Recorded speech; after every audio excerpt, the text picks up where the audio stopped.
દહેજ જીઆઈડીસીમાં આવેલી Organics India કંપનીમાં આજરોજ ધુમાડા સાથે આગની ઘટના બનતા કામદારોમાં દોડધામ મચી ગઈ હતી। આગના ગોટે ગોતા દૂર દૂર સુધી દેખાતા ભયનો માહોલ ઉદ્ભવ્યો હતો। જોકે કંપનીના લોકો જાતે જ આગ ઉપર કાબુ મેળવવામાં લાગી ગયા હતા। ભરૂચ જિલ્લાના વાગરા તાલુકાના દહેજ પંથકમાં અનેક મોટી કંપનીઓ આવેલી છે, જેમાં છાસવારે આગ સહિતની ઘટનાઓ બનતી રહે છે। આજે 17મી સપ્ટેમ્બરના રોજ પણ ઓર્ગેનિક્સ ઇન્ડિયા કંપનીમાં આવેલ કેલ્શિયમ હાઇડ્રોક્લોરાઇડ પ્લાન્ટમાં બેગિંગ સેક્શનમાં આગ લાગતા જ અંદર પ્લાન્ટમાં કામગીરી કરી રહેલા કામદારોમાં એક સમયે ભારે દોડધામ મચી ગઈ હતી।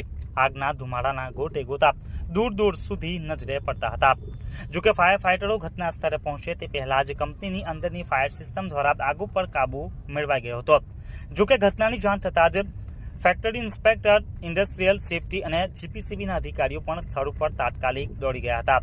જોકે સદનસીબે કોઈ પણ પ્રકારની જાનહાનિ નહીં નોંધાતા લોકોએ રાહત અનુભવી હતી।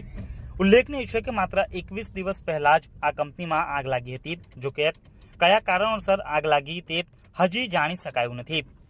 આગ લાગવાની ઘટના આજે બપોરે 3:30 કલાકે લાગી હોવાનું અનુમાન લગાવવામાં આવી રહ્યું છે।